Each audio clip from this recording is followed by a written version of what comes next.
नमस्कार दोस्तों, स्वागत है आपका हमारे इस द हिंदू और दैनिक जागरण के न्यूज़ रिवीजन वीडियो के अंदर। आज कुछ इंटरनेट प्रॉब्लम की वजह से वीडियो इस टाइम अपलोड हो रहा है, तो चलिए शुरू करते हैं।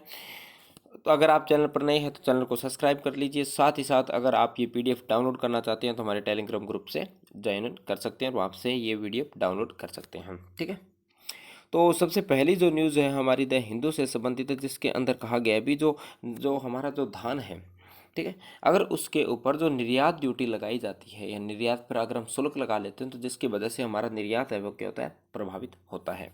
ठीक है, तो इसके बारे में एक न्यूज़ थी। तो हम इसके अंदर जो धान है वह हमारे लिए इम्पोर्टेंट हो जाता है, क्योंकि धान के बारे में कभी न कभी कोई न कोई एग्जाम में क्वेश्चन जरूर पूछा जाता है। क्या कहता है, विधान के लिए आवश्यक तापमान कितना होना चाहिए? लगभग 24 डिग्री सेल्सियस का तापमान होना चाहिए। साथ ही साथ उसके लिए हमें कितनी, लगभग 150 सेंटीमीटर तक की क्या होना चाहिए, वर्षा होनी चाहिए या उतना पानी होना चाहिए। ठीक है, चावल की खेती के अंदर सर्वाधिक क्षेत्र कहाँ पर है? उत्तर प्रदेश के अंदर है। ठीक है, फिर उसके बाद पश्चिम बंगाल है और पश्चिम बंगाल के बाद में कौन सा? उड़ीसा है। ठीक है, भारत में प्रति चावल का औसत उत्पादन 2014-15 में कितना था? 2391 किलोग्राम था। ठीक है, और पंजाब है वह सर्वाधिक चावल का क्या करता है, उत्पादन करता है। कृष्णा और गोदावरी डेल्टा चावल का कटोरा व तेलंगाना का रायलसीमा चावल के प्रमुख उत्पादक क्षेत्र है, जो कृष्णा गोदावरी डेल्टा क्षेत्र तक क्या है, विस्तृत है। इस फसल की जो मिट्टी पर अलग अलग किस्मों के, जिसमें जो पानी सोखने की क्षमता कम होती है, वहाँ पर चावल की खेती आसानी से की जा सकती है, जिसके अंदर जो पीएच मान जितना 5.0 से लेकर 9.5 के बीच में होना चाहिए। ठीक है, जहां उस स्थिति पर चावल की खेती की जा सकती है। धान की पैदा के लिए रेतली से लेकर गौरी मिट्टी या चिकनी मिट्टी भी इसके लिए काफ़ी उपयोगी मानी जाती है, जो कि पानी सोखने की क्षमता उनमें के अंदर क्या होती है, कम होती है, जहाँ पर ये फसल क्या होती है, काफ़ी अच्छी मात्रा में होती है। ठीक है, अगली जो न्यूज़ थी वह हमारी दैनिक जागरण से संबंधित है। इसके अंदर क्या अभी हमारी जो वायुसेना है उसको न्यू ड्रेस दी गई है, साथ ही साथ एक नए विभाग की भी स्थापना की गई है।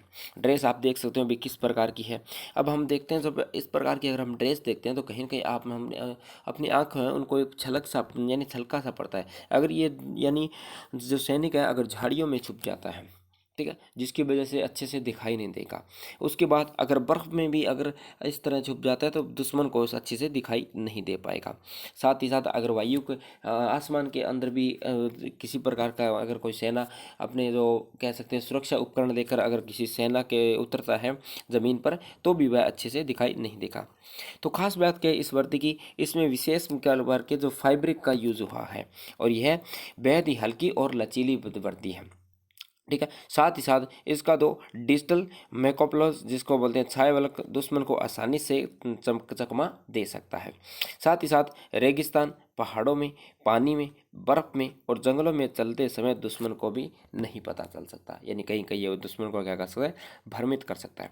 क्या साथ ही साथ अगर सैनिक दुश्मन के इलाके में फंस जाता है तो वह तुरंत अपनी वर्दी उतार कर फेंक कर टी शर्ट या यानी कह सकते हैं टी शर्ट आ सकते हैं, यदि वर्दी को उतारेगा तो उसके नीचे टी शर्ट भी हो सकती है। उससे उसे आसानी से पहचानने में भी यानी पहचान छिपाने में भी क्या होगी, मदद होगी। ठीक है, साथ ही साथ जो जूते हैं वह भी बदले गए हैं। देखते हैं जूते हैं जो कुछ इस कलर के हमें जूते दिए गए हैं। साथ ही साथ इसके अंदर एक विभाग की स्थापना की गई है जो क्या करेगा, जो हमारे जो हथियार हैं उनकी क्या करेगा, निगरानी करेगा। ठीक है, जिसको हम कह सकते हैं जो ऑपरेशनल वेपन ब्रांच की स्थापना की गई है। ठीक है, तो ये क्या करेगा, जो हमारी जो वेपन्स है उनकी क्या करेगा, निगरानी करेगा। साथ ही साथ जो सतह से हवा में जैसे सतह से हवा में मार करने वाली जो मिसाइलें हैं, जो सतह से हवा में मार करने वाली मिसाइलें हैं, उनका भी क्या करेगा, यानी देखभाल करेगा। ठीक है, तो अभी हम देख लेते हैं हमारी वायुसेना के बारे में क्या कहता है। अभी वायुसेना की स्थापना 1932 में द्वितीय विश्व युद्ध के दौरान जापान के खिलाफ युद्ध में यूनाइटेड किंगडम की रॉयल एयर फोर्स की स्थापना के रूप में की गई थी। ठीक है, भारत द्वारा जापानी सेना को आगे बढ़ने से रोकने के लिए इंडियन एयर फोर्स का उपयोग बर्मा के जापानी ठिकानों को निशाना बनाने के लिए किया गया था। आगे कहते हैं भी राष्ट्र की स्थापना के बाद यह 1950 में भारतीय सेना के रूप में विकसित हुई, यानी जब भारत स्वतंत्र हुआ था उसके बाद इसको भारतीय यानी वायुसेना के रूप में नामवित किया गया था। आगे, भारत का राष्ट्रपति सशस्त्र बलों का क्या होता है? सर्वोच्च कमांडर होता है। और भारतीय वायुसेना विश्व की चौथी सबसे बड़ी सेना है। ठीक है। साथ ही साथ जो वायुसेना के द्वारा चलाए गए जो अभियान थे, जिसमें था ऑपरेशन मेघदूत, जो हमने सियाचिन ग्लेशियर को नियंत्रित करने वाली ऊंचाइयों पर नियंत्रण पाने के लिए किया था। ठीक है। साथ ही साथ ऑपरेशन विजय चलाया था हमने 1961 के अंदर। जो दूसरा कश्मीर युद्ध हुआ था 1965 के अंदर, उसके भी अंदर वायुसेना का काफ़ी महत्वपूर्ण योगदान था। साथ ही साथ जो बांग्लादेश की मुक्ति दिवस है, यानी जैसो मुक्ति का जो युद्ध हुआ था, उसमें भी भारतीय वायुसेना का महत्वपूर्ण योगदान था। ठीक है। अगली जो न्यूज़ है वह हमारी दैनिक जागरण से संबंधित है, जिसके अंदर कहा गया जो भारत जहां से चाहे तेल खरीदना चाहेगा। इससे क्या है, जो हाल ही में हमने देखा था, भारत के जो हम कह सकते हैं जो पेट्रोलियम मंत्री हरदीप सिंह पुरी जी, वह अमेरिका गए थे। तो उनकी मुलाकात हुई थी, जिसमें उन्होंने कहा था भी जो ऐसा प्रकार का कोई मुद्दा नहीं उठाएगा भी भारत जो तेल है वह कहीं से भी खरीद सकता है। जहाँ भारत को सस्ता तेल मिलेगा, भारत वहाँ से तेल खरीदेगा, क्योंकि भारत की जो आबादी है काफ़ी बड़ी है। साथ ही साथ जो भारत है तेल बहुत अधिक मात्रा में उत्पादक यानी उत्पादित करता है, और साथ ही साथ उपभोग भी करता है। यानी देश एक सबसे बड़ा जो उत्पादक तेल यानी जो तेल का जो उत्पादक है, और साथ ही साथ उसका क्या है, एक बहुत बड़ा उपभोक्ता भी है। ठीक है। क्योंकि हमारी जो तेल की आवश्यकता है वह काफ़ी अधिक है, इसलिए हम जो तेल है जहाँ से हमें सस्ता तेल मिलेगा वहीं से हम तेल को क्या करेंगे, खरीद लेंगे। ठीक है। तो इसलिए हम पेट्रोलियम पदार्थ के बारे में थोड़ा जान लेते हैं। क्या कहता है अभी, जो पेट्रोलियम जो टेरेस्ट्रियल युग की जो असादित चट्टानों में पाया जाता है। पेट्रोलियम जो हाइड्रोकार्बन यौगिक का एक मिश्रण होता है, जिसमें 70% तेल और 30% क्या होती है, प्राकृतिक गैस होती है। भारत में पेट्रोलियम उत्पादन में मुख्य योगदान अपतटवर्तीय क्षेत्रों का है। देश में अपवर्तित क्षेत्रों का पेट्रोलियम उत्पादन कुल का योगदान कितना है, 66% है। जो भारत का जो मुख्यतः पेट्रोलियम का जो 66% है वह कहाँ पर, अपतटीय क्षेत्रों में पाया जाता है। ठीक है। साथ ही साथ कहा गया भी जो 1967 में असम के जो मकाऊ नामक स्थान है वहाँ पर सबसे ज़्यादा तेल हम निकालते हैं। ठीक है। तो वह एशिया का प्रथम तेल कुआं वहाँ पर खोदा गया था, और ये एकमात्र ऐसा प्रयोग हुआ स्थल था। ठीक है। साथ ही साथ जो भारत के अंदर जो तेल कहाँ कहाँ मिलता है, वह असम या ब्रह्मपुत्र घाटी के अंदर तेल के क्षेत्र मिलते हैं। इसके अंदर हमारे पास 4 क्षेत्र हैं, जिसके हम कहते हैं डिगबोई, नहर कोटिया, और हुगरीजन मोहर, और सुरमा घाटी। ठीक है। साथ साथ गुजरात तट क्षेत्र में भी मिलता है। यहाँ पर भी कुछ 5 क्षेत्र हैं जहाँ पर हमें तेल मिलता है। कौन कौन से, खंबात की कहते सकते हैं, जो अलकेश्वर है, दूसरा कलोहल है, सॉरी कलोल कह सकते हैं इसको हम, दूसरा है सनहदी नदी घाटी, और सुलेनन क्षेत्र।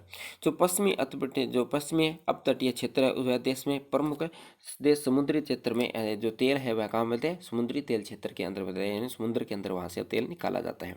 इसके अंतर्गत 2 तेल क्षेत्र आते हैं, कौन से, बेसिन और मुंबई हाई तेल क्षेत्र। ठीक है।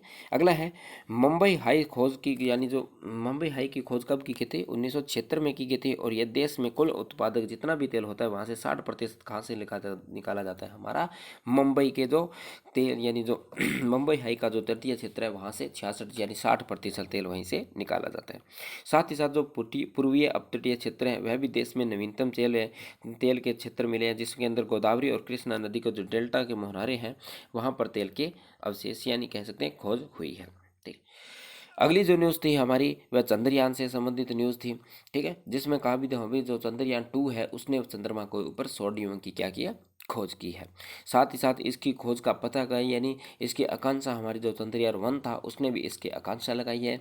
साथ ही साथ हम जानते हैं कि चंद्रयान 2 का जो ऑर्बिटर था वह सफलतापूर्वक लॉन्च हो गया था, मगर जो हमारा जो लैंडर था और रोवर था उनमें खामी की वजह से वह सफल नहीं हो पाया था। मगर ऑर्बिटर अभी भी अपना अच्छे से कार्य कर रहा है। उसने क्या किया, भी हम जो सोडियम का चंद्रमा पर जो सोडियम है उसकी मात्रा का क्या किया है, पुष्टि की है, यानी चंद्रमा पर सोडियम की मात्रा है।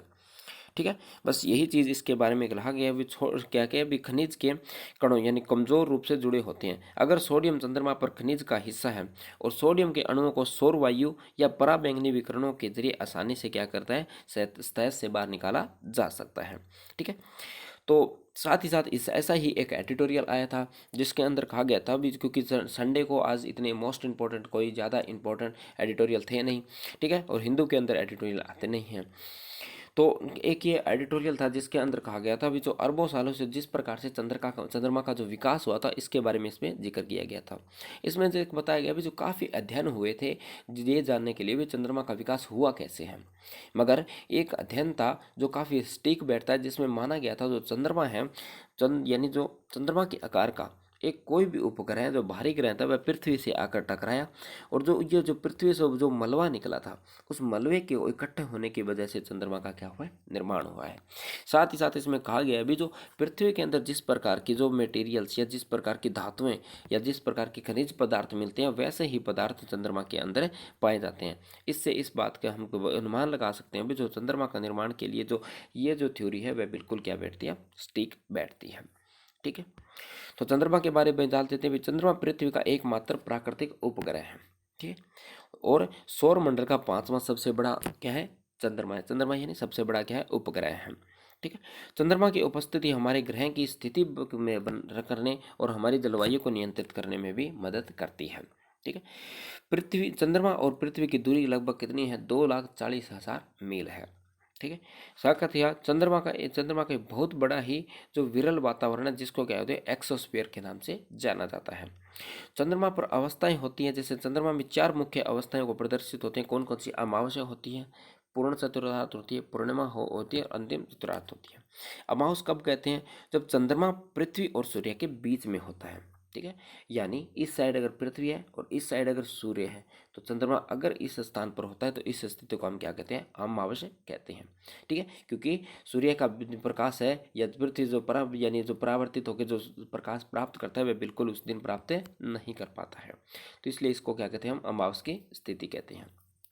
ठीक है, अगला कहते हैं जो उसके बाद में हम जो पूर्णिमा की होती है, पूर्णिमा कब होती है भी, जब चंद्रमा या सूर्य और दूसरा की विपरीत दिशा में होते हैं। ठीक है, यानी ये उस समय पृथ्वी हो जाती है, तो यहाँ पर हमारा सूर्य है तो यहाँ पर हमारा चंद्रमा है, यानी ये दोनों क्या एक दूसरे के विपरीत दिशा में, और मध्य में कौन सा है, हमारा पृथ्वी है। तो ऐसी स्थिति कौन सी, पूर्णिमा की स्थिति होती है। ठीक है, तो ये कहीं से कहीं ये आपको इस बारे में उलझाया जा सकता है, अभी पूर्णिमा की स्थिति को इस बारे में दर्शाया जा सकता है, तो ये क्या हो जाता है, गलत हो जाता है, क्योंकि पूर्णिमा की स्थिति में चंद्रमा होता है वह क्या होता है, मिड में होता है। ठीक है, अगली जो न्यूज़ थी उसके अंदर जो हमारे जो चुनाव आयोग है उन्होंने एक पत्र लिखा था जिसके अंदर कहा गया था जो एक उम्मीदवार है वह 2 सीटों पर चुनाव नहीं लड़ सकता है या अवैध घोषित कर दिया जाएगा। ठीक है, साथ ही साथ इसके अंदर कहा भी ऐसी अगर इस प्रकार की जो स्थिति है वह पॉसिबल न हो सके तो जो उम्मीदवार है अगर वह 2 सीटों पर विजेत हो जाता है और वह एक सीट को छोड़ देता है तो दूसरी छोड़ी हुई सीट पर अगर उपचुनाव करवाए जाते हैं तो उस उपचुनाव का खर्च उस व्यक्ति को देना होगा जो पहले उस चुनाव सीट से क्या था, जीत कर आया था, मगर उस कहीं न कहीं उस जीत पर अभी वह क्या कर रहा है, यानी रकित कर रहा है उस पद, तो दोबारा चुनाव कराने में जो खर्च आएगा वह खर्च कौन वहन करेगा, वह पहला व्यक्ति वहन करेगा। ठीक, तो यह कहीं ना कहीं यह हो सकता है भी एक व्यक्ति एक से अधिक सीटों पर चुनाव नहीं लड़ेगा, जिसकी वजह से क्या होगा, चुनाव आयोग पर जो चुनाव से संबंधित जो बोझ बढ़ता है, खर्च का जो बोझ बढ़ता है वह क्या होगा, कम होगा। ठीक है, और साथ ही साथ जो यानी कहीं के जो व्यक्तियों की जवाबदेहिता है वह भी क्या होगी, बढ़ेगी। इसके बारे में ये विचार किया जाता है। इससे पहले इसके अंदर संशोधन किया गया था, कब, 1996 के अंदर। उसमें क्या किया था, पहले क्या था भी एक व्यक्ति कितनी ही सीटों पर चुनाव लड़ सकता था, मगर ये संशोधन कर दिया गया बाद में भी एक व्यक्ति 2 से अधिक सीटों पर चुनाव नहीं लड़ सकता है। ठीक है, तो इससे क्या होगा भी कहीं न कहीं ये एक सुरक्षा दी गई, मगर अब ये विचार हो रहा है भी एक व्यक्ति 2 सीटों पर भी चुनाव न लड़ के सिर्फ केवल एक ही सीट पर चुनाव लड़े। और अगर कोई ऐसी स्थिति नहीं हो पाती है तो ऐसा किया जाना चाहिए भी, अगर व्यक्ति 2 सीटों पर चुनाव लड़ता है तो अगर वह एक सीट को रद्द करता है तो उसको दूसरी सीट क्या करना होगा, चुनाव का जो खर्च है वह क्या करना, वहन करना होगा। तो साथ ही साथ हम इसके अंदर देख लेते हैं जो एक्सप्लेनेशन के अंदर भी जो चुनाव आयोग के मेन कार्य क्या होते हैं। ठीक है, क्या क्या कार्य करते हैं चुनाव आयोग। संसद में परिसमन आयोग ने अधिनियम के आधार पर समस्त भारत में निर्वाचन क्षेत्रों का भूभाग का निर्धारण करना, यानी भी किस प्रकार जो परिसमन होगा वह सिफारिश करेगा और उस सिफारिश के आधार पर नए नए जो भूभाग होंगे जो निर्वाचन से संबंधित होंगे, जो नए निर्वाचन क्षेत्र का क्या करना, विकास करना। साथ ही साथ समय पर निर्वाचन नियमावली भी तैयार करना, ठीक है, यानी कौन व्यक्ति चुनाव के लिए योग्य है या अयोग्य है, उसकी क्या करना, एक नियमावली तैयार करना। साथ ही साथ निर्वाचन की तिथि और समय सारणी का भी क्या करना, निर्धारण करना, कि चुनाव किस समय करवाए जाएंगे इसका भी निर्धारण करना। साथ ही साथ जो राजनीतिक दल होते हैं उनको मान्यता प्राप्त करना, भी वह दल राष्ट्रीय स्तर का है या राज्य स्तर का है, ठीक है। अगला क्या कहता है, जो राजनीतिक दलों को मान्यता प्रदान करना वह चुनाव चिन्ह भी उनको प्राप्त करना। साथ ही साथ जो चुनाव चिन्ह प्राप्त करने का भी जो प्राप्त कराता है वह भी किसकी जिम्मेवारी होती है, चुनाव आयोग की जिम्मेवारी होती है। साथ ही साथ अगर कोई विवाद होता है उससे संबंधित तो उसका क्या करना, निपटारा करना, ठीक है। अगला कहता है भी निर्वाचन व्यवस्था से संबंधित विवाद की जांच के लिए अधिकारी नियुक्त करना। अगर कोई अधिकारी की नियुक्ति करनी है जांच से संबंधित तो उसकी नियुक्ति भी करता है, ठीक है। साथ ही साथ जो निर्वाचन क्षेत्रों में दल और उम्मीदवारों के द्वारा आचार संहिता का क्या करना, निर्माण करना, ठीक है। साथ ही साथ निर्वाचन के समय राजनीतिक दलों की नीतियों के प्रचार में के लिए रेडियो व टीवी की सूचना का निर्मित करता है, यानी कहीं न कहीं जो टीवी और जो टीवी है या जो रेडियो है उन पर किसी एक पार्टी या एक दल का चुनाव हो उसमें भी कहीं कहीं निष्पक्षता बनाए रखना। साथ ही साथ संसद के सदस्य होते हैं उनकी योग्यता, जिसको निहत्ता से संबंधित मामलों की राष्ट्रपति को क्या देना, सलाह देना, भी यह योग्य है या नहीं है तो उसके प्रति राष्ट्रपति को क्या देता है, सलाह देता है। साथ ही साथ जो विधान परिषद के सदस्यों की योग्यता से संबंधित किसको, राज्यपाल से क्या कर देता है, सलाह देता है। तो संसद के सदस्यों से प्रति राष्ट्रपति को और विधानसभा के सदस्यों से प्रति किसको, राज्यपाल को सलाह देता है। और विधान परिषद के सदस्यों के योग्यता से संबंधित किसको, राज्यपाल को भी परामर्श देता है, ठीक है, ये हमने देख लिया।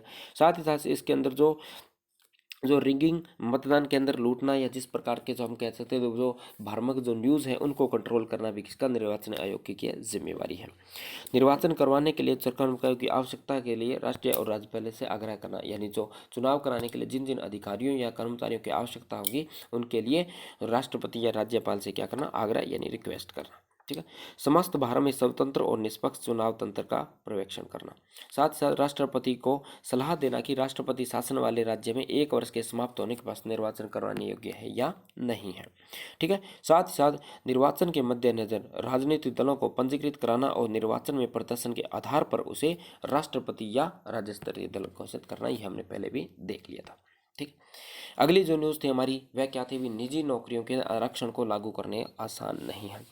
जैसा कि हमने पहले भी देखा था भी कुछ राज्य थे जिसमें महाराष्ट्र था, हरियाणा था, उन्होंने क्या किया था, भी जो निजी क्षेत्र के जो रोजगार है उसके अंदर भी जो 75% सीटें हैं वह कहीं न कहीं उसी राज्य को के व्यक्तियों को दी जानी चाहिए, ठीक है। इसी के अंदर अब जो झारखंड राज्य है उसने भी एक ऐसा ही बिल पास किया है जिससे क्या भी जो निजी नौकरियों के अंदर केवल झारखंड के व्यक्ति ही वहाँ पर योग्य होंगे, ठीक है, दूसरा व्यक्ति उसके लिए योग्य ही नहीं होगा। तो इसके अंदर जो सुप्रीम कोर्ट के एक वकील हैं जिनका नाम है CS वेदनाथन, तो उन्होंने वक्तव्य दिए भी ये बात जो ऐसा है वह एक संवैधानिक नहीं है, ठीक है। इससे जो भारत के जो प्रत्येक नागरिक जो आवाजाही की जो स्वतंत्रता है, जिससे जो हमें भारतीय संविधान के अनुच्छेद 19 के ई के अंदर दिया गया है, जिसके अंदर जो आवाजाही की जो भी स्वतंत्रता है वह क्या होती है, बाधित होती है। और कहीं न कहीं जो नागरिक के बीच में एकता और अखंडता की हम जो बात करते हैं वह भी कहीं न कहीं क्या होती है, इससे क्षीण होती है या उसको भी क्या होता है, यानी नुकसान होता है, ठीक है।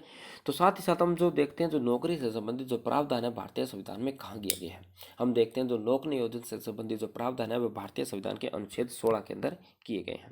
तो क्या कहता है भारतीय संविधान का अनुच्छेद 16, भी राज्य के अधीन किसी भी पद पर नियोजन या नियुक्ति से संबंधित विषयों के सभी नागरिकों के लिए अवसर की समानता होगी, ठीक है। साथ ही राज्य के अधीन किसी नियोजन या पद के संबंध में केवल धर्म, मूल वंश, जाति, लिंग या उद्भाव या जन्म स्थान या इनमें से किसी के आधार पर कोई नागरिक अपात्र या उसे अभेद नहीं किया जा सकता, यानी आप धर्म, लिंग, जाति के आधार पर किसी के साथ भेदभाव नहीं कर सकते हैं, ठीक है। इस अनुच्छेद में कोई भी बात संसद को ऐसी विधि बनाने की यानी कहीं कहीं जो आज्ञा नहीं दे करती है, आज्ञा कौन सी भी, किसी भी राज्य या संघ राज्य क्षेत्र की सरकार के या उसके किसी भी स्थानीय या अन्य पदाधिकारी के अधीन वाले किसी वर्ग या वर्गों के पद पर नियोजन या नियुक्ति के संबंध में ऐसे नियोजन या नियुक्ति से पहले उस राज्य या संसद राज्य क्षेत्र के भीतर निवास से कोई भी उपेक्षा से हुई, तो यानी कहीं न कहीं ये कहता है ये अनुच्छेद इस बात का भी कहते हो संसद या संसद के द्वारा कोई भी व्यक्ति कोई भी नौकरी के अंदर क्या नहीं करेगा, विभेद नहीं करेगा। साथ ही साथ ये अनुच्छेद कोई भी बात यानी राज्य को अन्य पिछड़ा वर्ग जो आयोग होता है उसके लिए कहीं के आरक्षण की व्यवस्था भी ये जो आर्टिकल है वह करता है। साथ ही साथ यह अनुसूचित जाति और जनजाति के लिए भी अगर उसके लिए पर्याप्त यानी उम्मीदवार या उसके लगते हैं भी जो प्रतिनिधित्व नहीं है तो उसके लिए राज्य में भी क्या देता है आरक्षण दे सकता है, मगर इसके अंदर जो निजी रोजगार से संबंधित कोई भी बात है नहीं है। ठीक है, अगली जो न्यूज़ है वह भी हमारी जो दैनिक जागरण से संबंधित है, जिसके अंदर क्या कहा गया है, जो आईएमएफ ने क्या किया है, तो तेजी से उभर सकती है जो वैश्विक मंदी। जो आईएमएफ की जो एक कह सकते हैं हम जो वैश्विक आर्थिक जो परिषद की जो ये है क्रिस्टालिया और जॉर्जिया, तो इन्होंने एक वक्तव्य के अंदर कहा है भी वैश्विक जो आर्थिक परिदृश्य यानी जिस प्रकार से वैश्विक स्थितियां हैं उसके हिसाब से जो आने वाले समय के अंदर जो मंदी की स्थिति है वो और क्या हो सकती है, भयानक हो सकती है। तो कहीं ना कहीं कह सकते हैं भी जो लगभग 2026 तक है, जो लगभग जो हमारी अर्थव्यवस्था जो वैश्विक अर्थव्यवस्था है वह लगभग $4 ट्रिलियन तक का क्या हो सकता है, नुकसान हो सकता है। वह की क्या है, जापान की अर्थव्यवस्था के क्या है बराबर है, जो कहीं ना कहीं बहुत ही भयावह स्थिति हो सकती है। साथ ही साथ जो भारत समेत जो जितने भी जो दुनिया की जो महंगाई बढ़ने के लिए कौन कौन से जो भू राजनीतिक हालात हैं वह भी जिम्मेवार हैं। साथ ही साथ जो कोविड-19 था या जो रूस यूक्रेन युद्ध है वह भी कहीं ना कहीं इसके लिए क्या है, जिम्मेवारी है। साथ ही साथ वैश्विक स्तर पर जो तेल के उत्पादन के अंदर जिस प्रकार की कमी हो रही है, जिस प्रकार से आपूर्ति की कमी हो रही है, वह भी कहीं ना कहीं मंदी का क्या एक महत्वपूर्ण कारण है। ठीक है, तो अंतर्राष्ट्रीय मुद्रा कोष है, तो ये ऊपर इसके अंदर दिखना है रहा है, क्योंकि जो ये एक संस्था है जिसकी स्थापना की गई थी 1944 के अंदर की गई थी। ठीक है, तो साथ ही साथ इसके प्रतिनिधित्व के लिए इसके अंदर एक कार्यकारी बोर्ड भी बनाया गया है। ठीक है, साथ ही साथ से इसके अंदर क्या है भी जो जितने भी शक्तिशाली देश हैं उसके हिसाब से इसके अंदर जो मतदान का अधिकार दिया गया है, यानी जितना आर्थिक रूप से शक्तिशाली देश है उसको इतना भी मत का अधिकार प्राप्त है।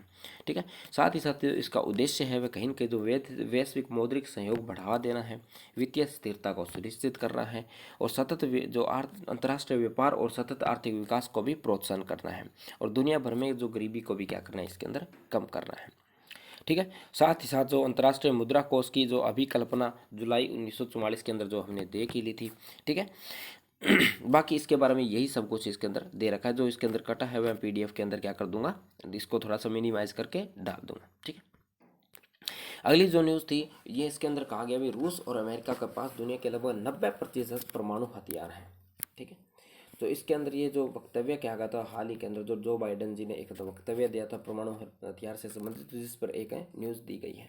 तो साथ ही साथ इसके अंदर दिखाया गया भी किसके पास कितने हथियार हैं, परमाणु हथियार हैं। जो 9 राष्ट्रों के पास लगभग 12,705 परमाणु हथियार हैं, जिसमें से अमेरिका के पास 5,428 परमाणु हथियार हैं। ठीक है, और साथ ही साथ अगर हम बात करें रूस के पास तो वह कितने भी 5,977 परमाणु हथियार से हैं। ठीक है, अगर हम उसके बाद ब्रिटेन की बात करते हैं तो ब्रिटेन के पास 225 परमाणु हथियार हैं। फ्रांस के पास की बात करें तो 290 परमाणु हथियार हैं। चीन के पास 350 परमाणु हथियार हैं। पाकिस्तान के पास 165 परमाणु हथियार हैं। ठीक है, साथ ही साथ अगर हम उत्तरी कोरिया की बात करें तो उत्तरी कोरिया के पास भी 20 परमाणु हथियार हैं। भारत के पास लगभग 160 परमाणु हथियार हैं। इजराइल के पास लगभग 90 परमाणु हथियार हैं। ठीक है, तो ये कुछ देश हैं जिनके पास परमाणु हथियार की संख्याएं हैं। ठीक है, तो क्या है भी जो परमाणु हथियार एक जो हम जानते हैं एक संधि है जिसका नाम है परमाणु हथियार निषेध संधि या परमाणु हथियार प्रतिबंध संधि, यानी एक ऐसी संधि है जो कि कहीं न कहीं कानूनी बाध्यकारी है। यानी अगर कोई देश इस संधि पर हस्ताक्षर करता है तो वह उसके प्रति बाध्यकार होगा भी वह अपने जो हथियार है उसको क्या करे, निशस्त्रीकरण करे, यानी हथियारों को धीरे धीरे क्या करे, कम करे। और इसे जुलाई 2017 में अपनाया गया था और 20 सितंबर 2017 पर इसमें क्या किया गया था, हस्ताक्षर किए गए थे और ये 22 जनवरी 2021 को क्या हुआ था, ये लागू हुआ था। तो इस हिसाब से इसका क्वेश्चन ये पूछा जा सकता है। ठीक है, उन राष्ट्रों के लिए जो कि पक्षकार हैं इसके लिए परमाणु हथियार विकास करना या उनका प्रशिक्षण करना या उनका उत्पादन करना या भंडारण करना या तैनाती करना या स्थानांतरण करना या उपयोग व खतरे के साथ साथ निषेध गतिविधि पर भी क्या करता है, सहायता करता है, यानी उनको निषेध करता है। और जो प्रोत्साहन को भी प्रतिबंधित करता है, यानी ऐसे जो हथियार हैं उनको प्रोत्साहन करने की बात को भी क्या करता है, प्रतिबंध करता है।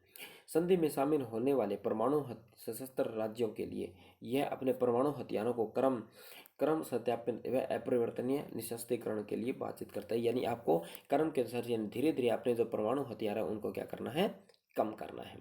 हालांकि भारत ने इसके अंदर जो जो हमारा जो ये समझौता है उसके अंदर वार्ता के अंदर भाग नहीं लिया है। भारत ने स्पष्ट किया है कि वह संधि का पक्षकार नहीं बनेगा। वह गैर लाभकारी के पीछे के कारण ही है। भारत यह नहीं मानता है कि WTO प्रत्यापन अंतर्राष्ट्रीय कानून के मूल्यों को जोड़ता है। ठीक है, इसके अंदर कहीं ना कहीं जो भारत का मानना है भी, जिस प्रकार भारत जिन पड़ोसी देशों से भरा हुआ है, हमारे पड़ोसी देश चीन है जिसके पास अभी हमने देखा था लगभग 300 350 पास हथियार है। कितने हमारे 350 हथियार है। ठीक है, साथ ही साथ हमारे पड़ोसी देश पाकिस्तान के पास भी लगभग 165 हथियार है। ऐसी स्थिति के अंदर भारत अपने 160 जो परमाणु हथियार है उनको नष्ट करना कहीं न कहीं हम अपनी सुरक्षा को क्या करते हैं, प्रभावित करते हैं। तो इस प्रकार से हमने इस संधि को क्या नहीं किया है, हस्ताक्षर नहीं किया है। ठीक है, तो आज की वीडियो में इतना ही। अगर आपके लिए वीडियो हेल्पफुल होती है तो आप वीडियो को शेयर करिए और साथ ही साथ चैनल को सब्सक्राइब भी कर सकते हैं। तो ठीक है, मिलते हैं नेक्स्ट वीडियो के अंदर।